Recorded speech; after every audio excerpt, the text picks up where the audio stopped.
और चले आई एक भक्त जाता माई के दरबार में।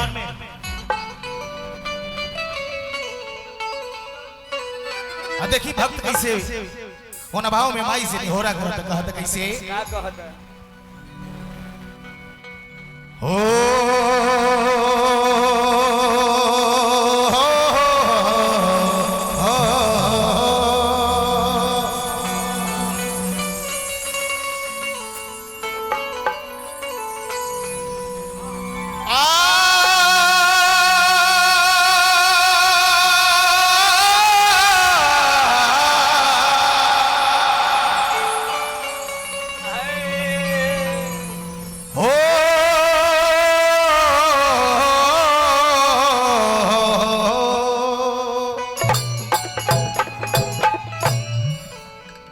भक्त जाता माई के दरबार में माई से कहता कैसे क्या कहता कि दरबार तेरा दरबारों में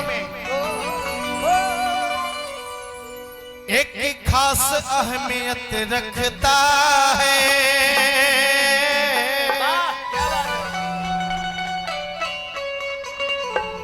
उसको ऐसा मिल जाता जो जैसी नीयत रखता है।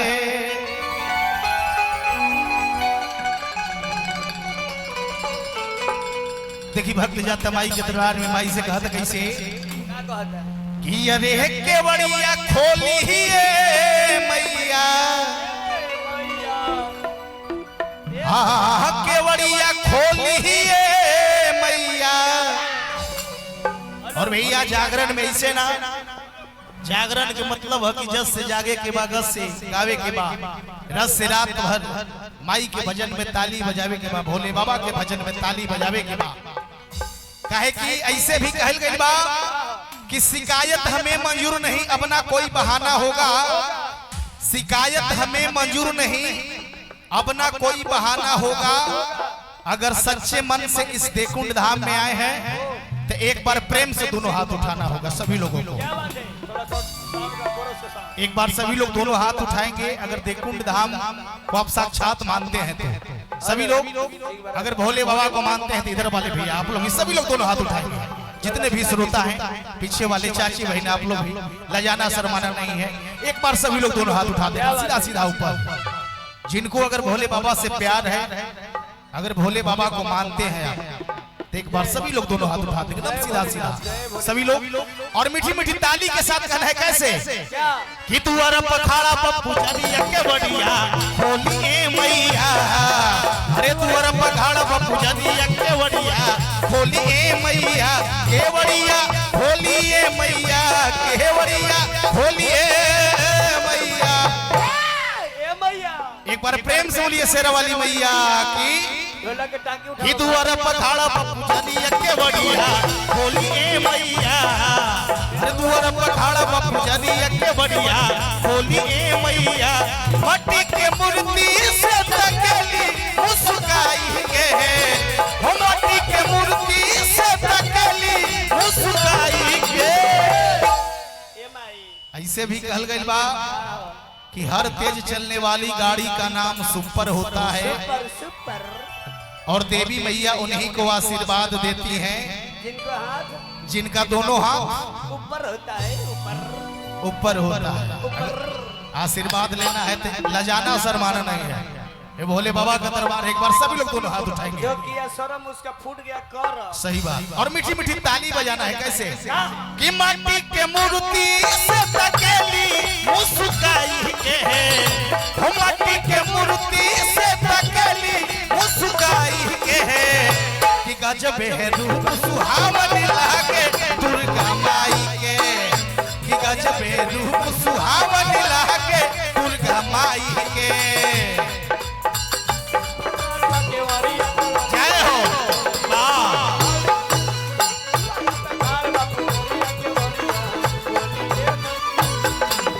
मैया के माथे टीका शोभे, मैया के गले हरवा शोभे, मैया के माथे टीका शोभे मैया के गले हरवा शोभे हरवा पमारे लहरिया के बड़िया होली ए मैया दुआर पखाड़ पुजरिया के बड़िया होली ए मैया केवड़िया होली ए मैया केवड़िया होली ए मैया। बोलो बेटा माई के बेटा माई के बेटा माई के बेटा हमरा तो भाई लागेलो।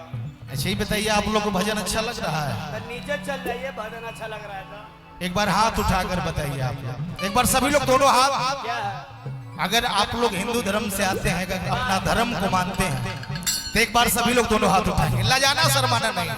पीछे वाले भैया आप लोग भी और चाची बहन एक बार आप लोग भी सभी लोग दोनों हाथ उठाएंगे एकदम सीधा सीधा और बस भजन पर खाली ताली बजाना है मीठे मीठे कि तू अर पखाड़ा पुजरिया के बढ़िया होली ए मैया तू अर पखाड़ा पुजरिया के बढ़िया होली ए मैया।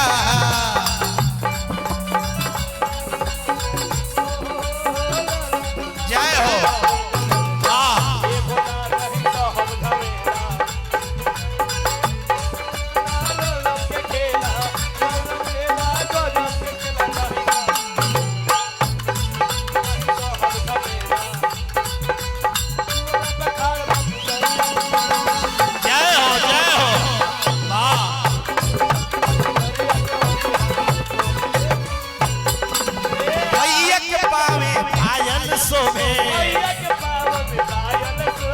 मैया के गले हरवा शोभे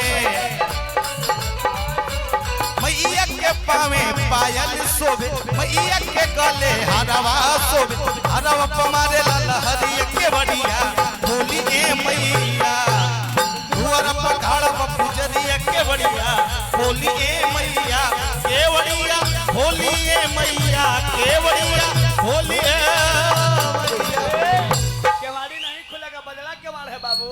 एक बार प्रेम से बोलिए सच्चे दरबार की जय जय जय। एक बार इधर से चाहेंगे एक बार प्रेम से बोलिए शेरा वाली मैया की जय भैरव भैया। क्या बात है। और हम चाहेंगे कि जो भी लोग अगर दुर्गा माँ को मानते हैं तो एक बार ईमानदारी से सभी लोग दोनों हाथ ऊपर करेंगे। जितने भी श्रोता हैं अगर आप मानते हैं माँ को कि ना हमसे बड़ी है तो एक बार सभी लोग दोनों हाथ ईमानदारी से लजाना शर्माना नहीं है। ये जागरण का मंच है। एक बार सभी लोग दोनों हाथ उठाएंगे। हमारे पीछे वाले चाची भाई आप लोग से भी आग्रह करेंगे एक बार सभी लोग दोनों हाथ उठाएंगे क्या बात है और ताली के साथ कहना है क्या कि तू अर पखाड़ा पुजरिया के बढ़िया होली ए मैया तू अर पखाड़ा पुजरिया के बढ़िया होली ए मैया।